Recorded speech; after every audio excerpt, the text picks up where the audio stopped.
Welcome, everyone, to the 7th edition of Things I Learned. I am your host, Lorenzo, and I am ready to get in this episode. As always, thank you all for listening, downloading, subscribing to this thing. Don't forget about the big show we have every Thursday where I interview a guest for about an hour. We talk about all kinds of stuff. So make sure you guys are checking that out as well.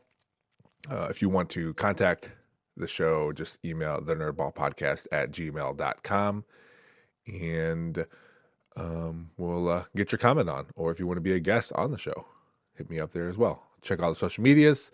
As I always say, just search the Nerdball Podcast and you'll find us there. So let's get right into it. Again, Things I Learned, episode 7. First thing I learned this past week, kids and YouTube.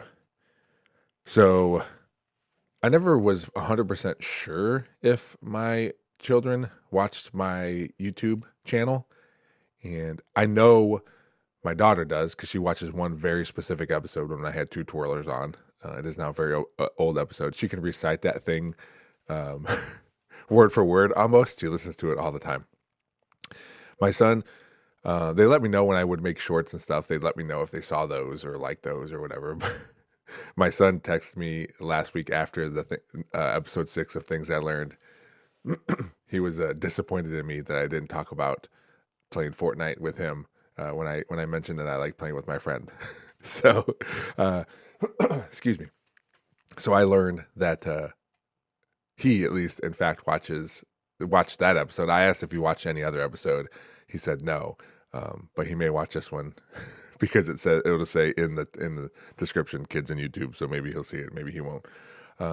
Also, with that being said, he has a YouTube channel called Tater Prods, TATERPRODZ, where he makes a bunch of sports reels or shorts.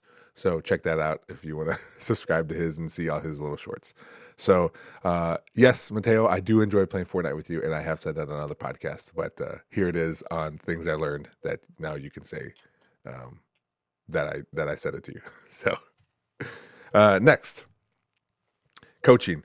If you're watching on YouTube, you can see that the background picture is a basketball. So as most of you know, if not, I'll tell you for the first time that I coach girls basketball, freshman girls basketball. I'm a volunteer assistant, and it reminds me of that. I don't know if anybody saw that Shane Gillis joke when he brought his dad out when he was hosting Saturday Night Live, and he was like poking fun at him for being an volunteer assistant girls basketball coach. But the reason I have this on here is just we've had a couple good games these past few weeks, and in a season where we only had one loss up until last Saturday, but the season's been going really well. And the specific thing about that I want to talk about on this episode is we had a game where we played an undefeated Napoleon freshman girls basketball team, and we had a very tough first half. It was 12-5. We were losing 12-5. And we didn't know, like, the head coach and I were walking to the locker room at halftime, and we were talking about what he's going to tell them and what exactly, just how we're going to convey, like, we got to do better, basically. So he went in there, he talked to him, he said whatever he needed to say, and then we walked out, and then they stayed in there and said, I don't know what they said. And I brought it up in practice after that game, and they laughed. I was like, I don't know what you guys said, but it worked out really well. And obviously we don't need to know. And they kind of laughed. So I don't know what they said, but it was good to see them come out at the half and then start playing really well as a team. It was probably our best half ever this season. And our defense has always been really good. Our offense struggles at times, and everything was just going really well for us. Obviously, when you play good defense, it really helps your offense. You can get easy buckets. So all that, was like I said, it was a great half, and it was great to see them come out after struggling and being down, which can snowball. And for us, it went the other way, and we had a good, 8-0, 10-0 run there where we kind of took over, and that was the end of it. And we ended up beating Napoleon. So it was good to see that. It was good to be a part of it. It was fun to be there. And I look forward. We got 3 more games. As of this comes out on Tuesday, we have 2 more games. And and if we win on 3, we win the league for the second year in a row. So I'm excited for the rest of the season, and it's just a lot of fun. I know I talked about coaching before, just in general, but it's a lot of fun right now, and I really enjoy doing it. So number 3, ethylene. So this is a little sciencey, but I'm not gonna go into all the science. If you want to know or want to know more about this topic after I'm done talking about it, I listened to Radio Lab, the episode that just came out last week. It's called Forever Fresh. So if you want to know more, it's short. I think it was only like 30 some minutes, but it was a really interesting episode. So basically, why number 4 is ethylene.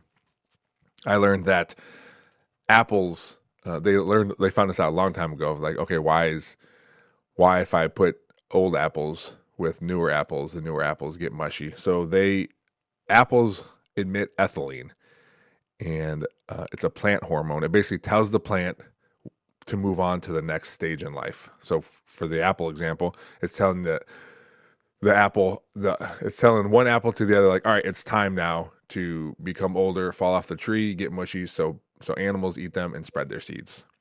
And that's what ethylene was doing.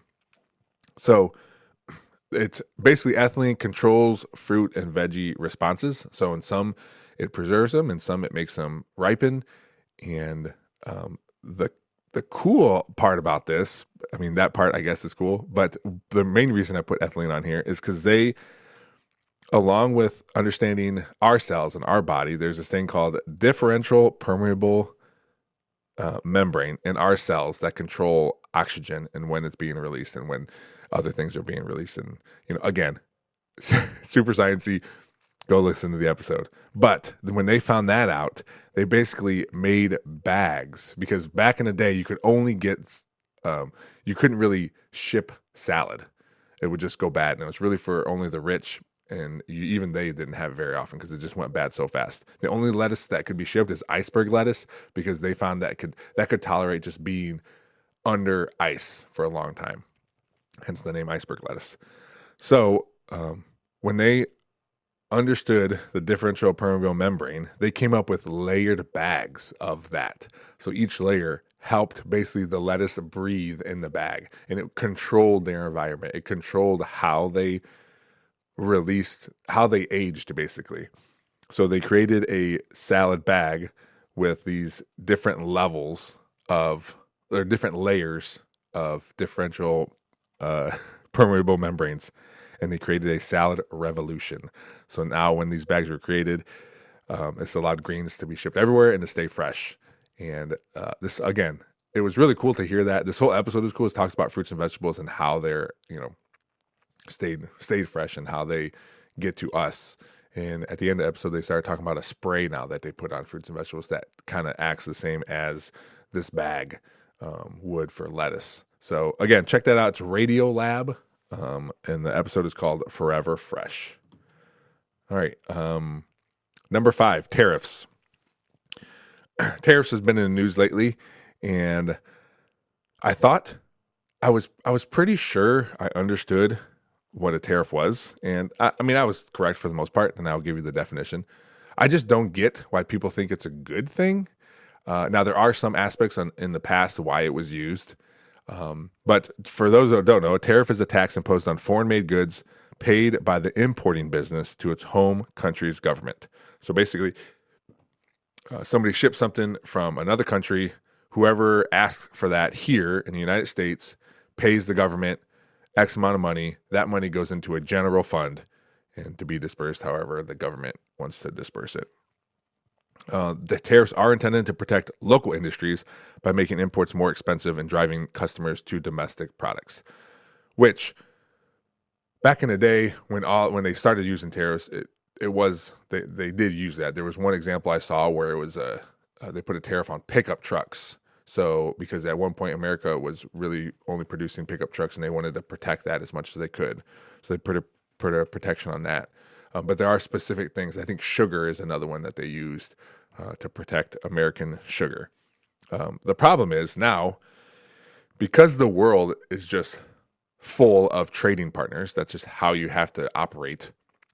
Tariffs aren't as aren't viewed widely as being a good thing. And really here, tariffs really hurt the poor Americans the most, because they're the ones who need to find the cheapest thing to help them live and survive. And those people end up getting hurt the most, because not only are tariffs limit or tariffs, the importers pay those tariffs to the government, not the exporters, as some might say. They also, domestic companies can also raise their prices, knowing, hey, they're not going to get in as much competition because of these tariffs. Not because exporters aren't going to ship it out, because importers aren't going to request those anymore because they don't want to have to pay. Also understand, I've said importers pay the tariff, which is true. And if you run a business and your costs go up, you're going to pass it on to consumers. And that's what happens here as well. Consumers see and pay that price along with importers. So anybody in America, and I always see these TikTok videos of people getting explained. They'll say that, no, the other countries pay the tariffs. Like, no, they don't. We pay them. The importers and consumers pay the tariffs.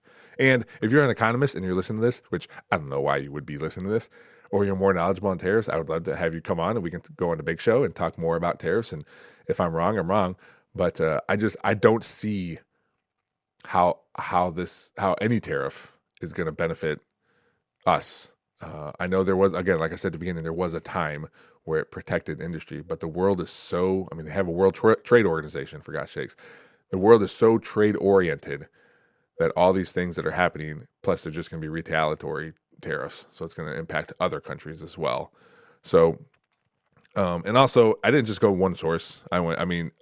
Council on Foreign Relations, CBS News, Newsweek, U.S. News and World Report, CNN, a bunch more other news stations say the same thing. Importers and consumers are the ones who end up paying these tariffs. So that was number 3. Did I miss number 4? Oh, I'm sorry. That was number 4. I just have them out of order on my slides. And the last one, fight. This one, it's just a broad comment on fight what you deserve. If somebody told you they were going to do something for you and they don't, fight for that. Now, I'm not saying physically like go beat somebody up, but fight for what is owed to you. Fight for what you deserve. Fight for your rights. Fight for whatever you think could benefit you and your community. If you think you deserve a raise and they told you they were going to give you a raise and now they're backtracking, fight for that raise. Now, they could ultimately just say, no, we're changing policy and this is going forward. Okay, but you can't just sit there and not do anything.